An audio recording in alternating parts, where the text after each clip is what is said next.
नमस्कार दोस्तों, हमारे इस चैनल पर आप सभी का स्वागत है। अगर आप भी भगवान श्री कृष्ण के भक्त हैं, तो कमेंट में जय श्री कृष्ण जरूर लिखें। आशा करते हैं आपको वीडियो पसंद आएगी। तो चलिए शुरू करते हैं।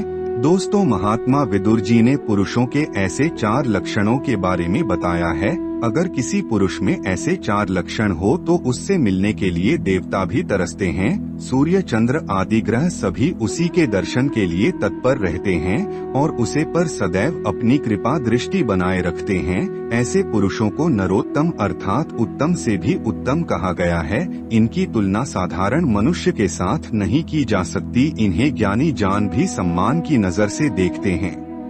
वेदों में इन्हें पुरुष तथा शास्त्रों में इन्हें महान बताया गया है। ऐसे लक्षण अलौकिक दिव्य कृपा से ही प्राप्त होते हैं। दोस्तों, महात्मा विदुर जो महाभारत के केंद्रीय पत्रों में से एक थे, वह हस्तिनापुर के महामंत्री गौरव, पांडवों के काका तथा धृतराष्ट्रीय एवं पांडु के भाई थे। सबसे महत्वपूर्ण बात यह है कि वे स्वयं यमराज के अवतार थे। एक मांडवी ऋषि के श्राप के कारण ही स्वयं यमराज को ही विदुर जी के रूप में जन्म लेना पड़ा था। इसी कारण वह जानते थे कि कौन मनुष्य उत्तम होता है तथा कौन सा मनुष्य नीचे। किस प्रकार के कार्य करने पर व्यक्ति जीवन में मान सम्मान एवं कीर्ति पाता है और कौन से कार्य करने पर व्यक्ति जीवन भर दुख और अपमान का सामना करता है।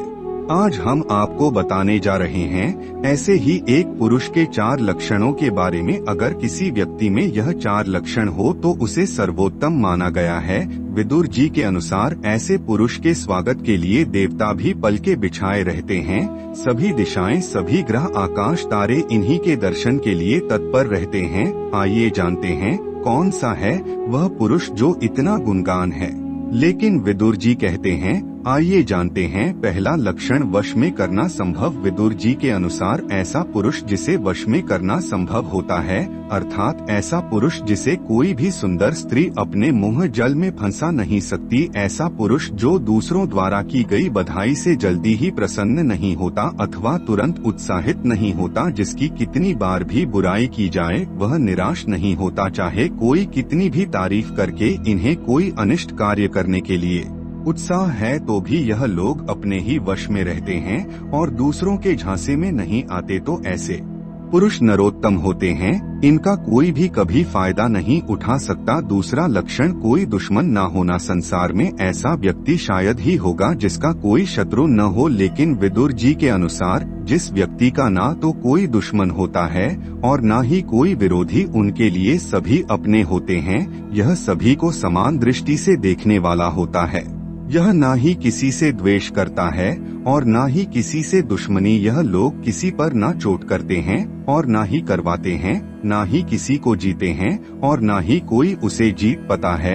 ऐसे ही पुरुष पुरुषोत्तम कहलाते हैं। तीसरी बार बुराई न करना मनुष्य का स्वाभाविक दुर्गुण है कि वह बातों बातों में दूसरों की बुराई कर ही देता है। विदुर जी के अनुसार जो व्यक्ति अपने मुख से किसी की बुराई नहीं करता, चाहे वह समझ हो या उसकी पीठ पीछे, कभी किसी के बारे में एक शब्द भी बुरा नहीं कहता और ना ही कभी किसी से खेलवाता है, ऐसा पुरुष सर्वोत्तम होता है। इनके दर्शन के लिए तो देवता भी तरसते हैं। चौथी बात, क्षमता। क्रोध आने पर कोई भी मनुष्य दंड देने के बारे में ही सोचता है, बल्कि देवता भी क्रोध में आकर कभी कभी भूल कर बैठते हैं। परंतु विदुर जी के अनुसार अगर कोई व्यक्ति दूसरों द्वारा कितनी भी बड़ी भूल हो जाने के पश्चात भी उसे क्षमा कर देता है तो वह महान होता है। ऐसे पुरुष का तो देवता भी सम्मान करते हैं। उनकी चर्चा तीनों लोकों में की जाती है। 5वां अंतिम गुण, सुख दुख के भाव से परे। आम सी बात है कि मनुष्य निरंतर सुख और दुख के चक्र में घूमता रहता है।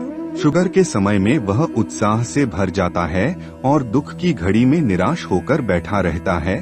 लेकिन जो मनुष्य सुख एवं दुखों के भाव से परे है, जिसे ना तो किसी चीज के खोने का डर है और ना ही किसी चीज को पाने के अभिलाष, वही पुरुष सर्वोत्तम कहलाता है। तो दोस्तों, यह थे वह 5 लक्षण। अगर किसी व्यक्ति में यह 5 लक्षण हो तो देवता भी उसे नमन करते हैं। आपके अंदर इनमें से कितने लक्षण हैं? प्रिय दोस्तों, आज के वीडियो में बस इतना ही हमारे द्वारा दी गई शास्त्रों अनुसार जानकारी आपको अच्छी लगी हो तो सब्सक्राइब जरूर कीजिए। अगर वीडियो पसंद आए तो एक लाइक जरूर कीजिएगा। धन्यवाद।